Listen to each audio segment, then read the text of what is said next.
When God restores people, God restores them to glory. Divine restoration for me fills us with divine splendor, so much so that we are literally raptured in the divine life through the grace of the light of faith.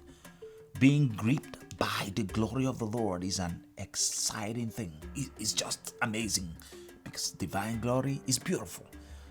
It's more beautiful than anything anyone could even imagine. So, when we see God and witness the power of His grace and love, we are attracted. We are nectared in by His beauty, His glory. How blessed you are to see the glory, to witness the glory, and to walk in the glory. God love you. God bless you.